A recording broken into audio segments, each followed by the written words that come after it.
Hello all, welcome to our channel Techie Water. So in last video we have learned some important Linux basics. Linux is not Unix. There is a difference between Unix and Linux. And then second thing is Linux is case sensitive. In Linux everything is case sensitive. So you have to remember this. And then third thing is Linux is a very powerful operating system basically designed for server systems, and world's fastest computers like supercomputers etc. runs on Linux. So it's a very powerful operating system. So in today's video we will learn some important Linux commands or some important Linux basic commands which is important to know for beginners. Before you get deep into Linux, you must know how to operate Linux, right? How to perform some basic operations in Linux. Okay, so in this video we will go through with all these commands, and then we will do some hands-on exercise with respect to each command to understand what is the meaning of each command and how it works, right? So let's first understand what these commands are. First one is pwd. Its full form is print working directory, right? So it basically display where currently you are located, right? And then second one is ls. Ls command is used to list all the files or directories. Then third one is cd. Cd command is used to change the current working directory. Like suppose if you want to switch from one directory to another directory, then you have to use cd command. Then cp. Cp command is used for copy. So if you want to copy file or directory, then you can use cp command. Rm. Rm command is used to remove files or directories. Then mkdir. Mkdir is used to create or make a new directories. Then rmdir. Rmdir is used to remove directory. Then mv. mv command is used to move or rename one or more files. Then clear. Clear command is used to clear the terminal screen. So these are very basic commands that you are going to use very frequently in day-to-day life as a DevOps engineer or as a network engineer. Whenever you are going to use Linux, these commands are very basic commands that you are going to use very frequently. Now let's see with hands-on exercise how these command works. So let me connect my Linux machine. For that I need to provide IP address, and then I need to provide key.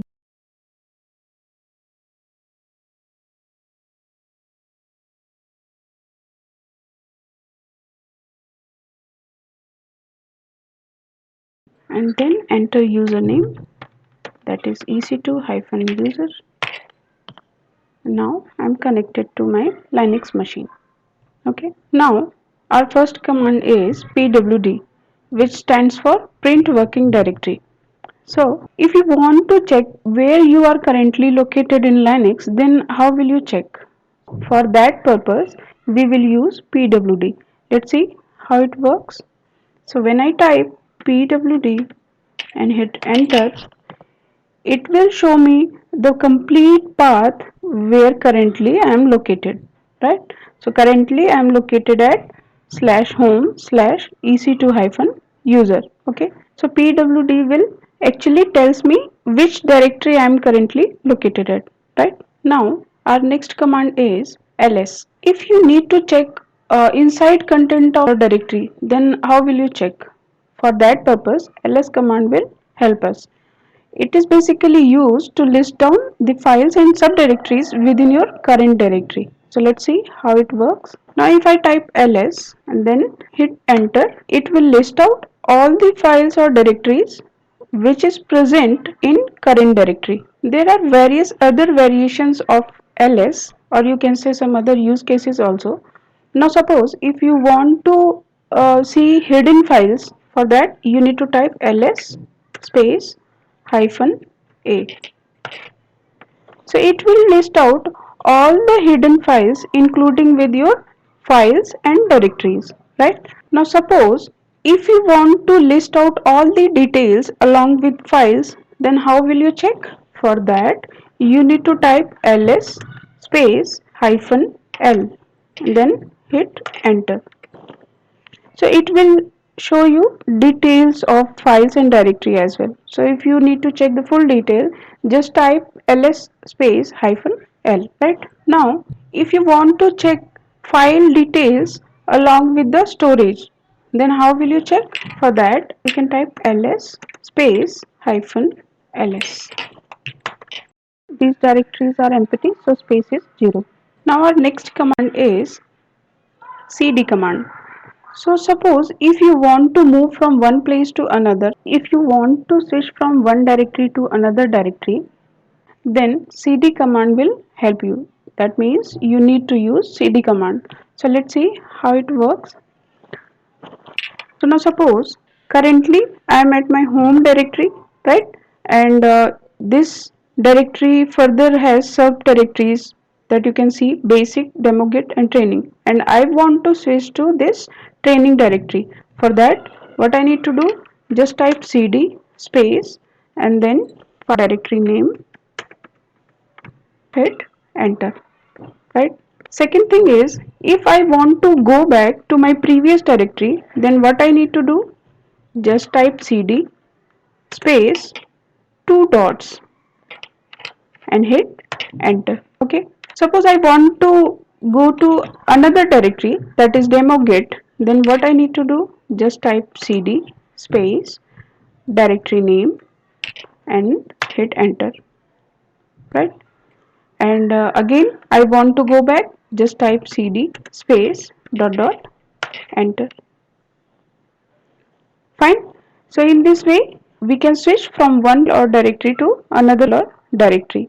cd command also has many variations, but for beginners, you just need to know how to switch from one directory to another directory. Right now, our next command is cp. So cp command is basically used to copy a file or directory. So now suppose if you want to copy a file from one place to another or on same place, then this cp command will help you to do this, right? So let's see how it works. So suppose I want to copy this test me file inside this backup directory. What I need to do, I just need to type cp space file name that I want to copy space then destination, that I need to type destination path, that is backup, and hit enter. So let's see. So switch to backup directory, do ls and file is here, right? So in this way you can copy your file or directory from one place to another. To copy directory, then you have to use cp-r. Now the next one is rm command.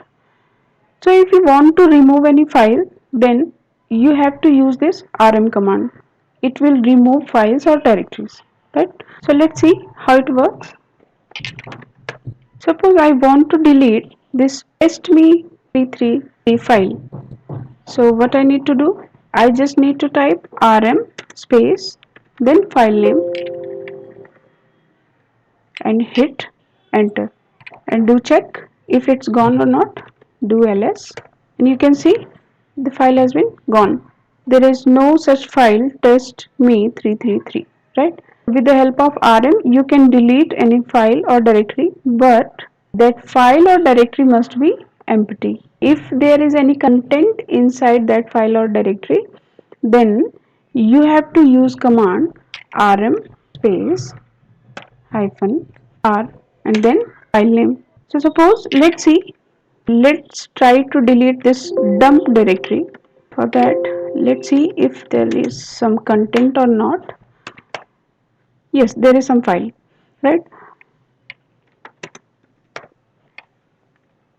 So let's try to delete this dump directory, and you can see there is a message: you cannot remove dump as this is a directory. So let's try with rm-r, rm-r, and it's gone. Let's do ls. That directory is gone, right?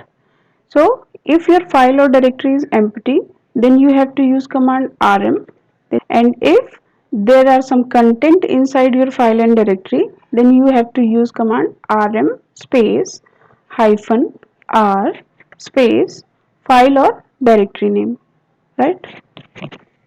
Now our next command is mkdir.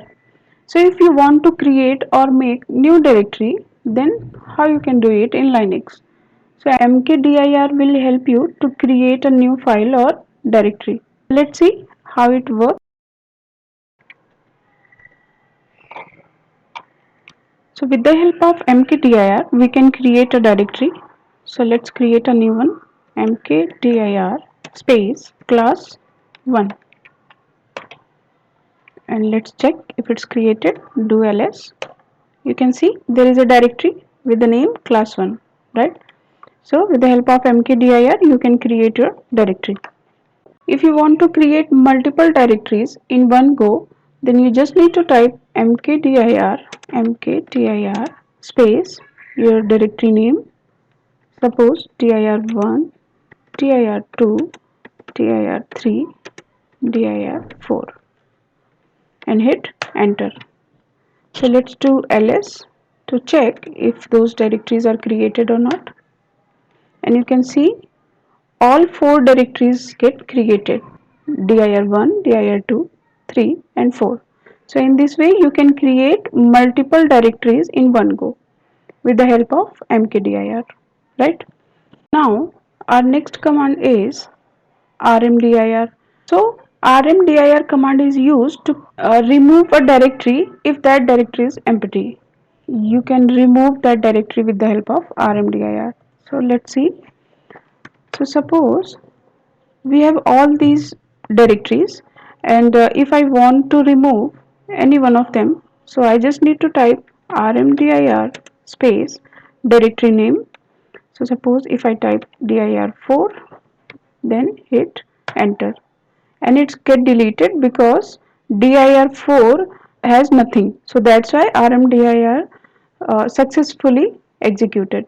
But suppose if there is a directory which have some content, then you cannot remove with the help of rmdir. You have to use the command rm that we previously discussed. So let's see, there is a file that is dir1, and let's try to remove this. And you can see there is a message, fail to remove dir1. Why? Because directory is not empty. So you have to remove a directory if that directory have some content with the help of rm. So let's try with rm space hyphen r space directory name, that is dir1, and enter, and do ls. Yes, that directory is gone. So if your directory is empty, then you have to use rmdir, but if your directory have some content, then you have to use rm hyphen r, rm space hyphen r, then your directory name, right? Now there is another command, that is mv. So if you want to move any file, then you have to use this command mv. Also, if you want to rename any file, then you can use this mv command. So there are two purposes behind this mv command. One is to move a file, or you can rename that file as well, right? So let's see how it works. Now suppose I want to move this test.me file inside this directory 3. So what I need to do, I just need to type mv space file name that I want to move space address where I want to move, or you can say path where I want to move. So that is dir3, and hit enter. Do ls if file is present or gone. You can see that test file is missing here, right?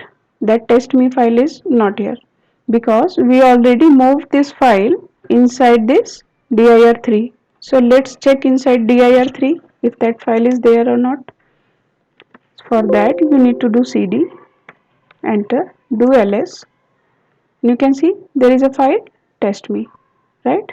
In the same way, you can move your file from one place to another.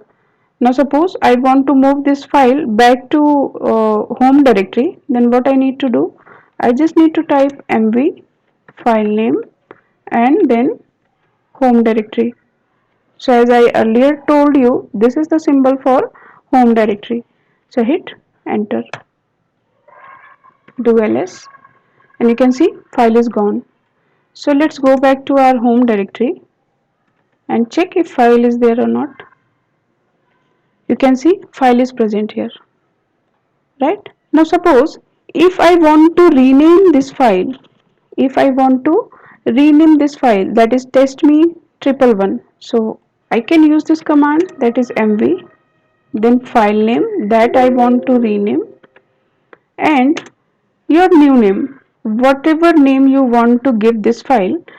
So suppose new test me 111 and hit enter, do ls to check if it's get reflected or not, and you can see the file name has been changed. This test me 111 file name get changed with the new name, that is new test me 111, right? So with the help of mv command, you can move your file and you can rename your file as well, right? So our next command is clear. So now suppose there are lots of content here, right? And you want to clear this terminal, you just want to clear this terminal, then what you need to do, you just need to type clear and hit enter. So it basically clear your terminal. So here point to be noted is this clear command will clear your terminal screen, content will not be deleted, it's just scroll down. You can see, if you scroll up, you can see all your content, right? This clear command will only clear the terminal, it will not delete your content. Now suppose if I do something, suppose ls cd demo get, then ls, then came outside and blah blah blah, right? And I just want to clear this screen, so what I need to do, just type clear, hit enter, and your terminal is clear. But you can check your content, you just need to scroll up, right? You can see your content is there, right? So these were some basic commands which we use very frequently whenever you will operate Linux, whenever you will work on Linux. So these were some important commands you just need to know as a beginner, right? So in our next video, we will see some advanced command. Also, we will see permissions for files and directories. That is also very important topic for Linux. So thank you everyone for watching.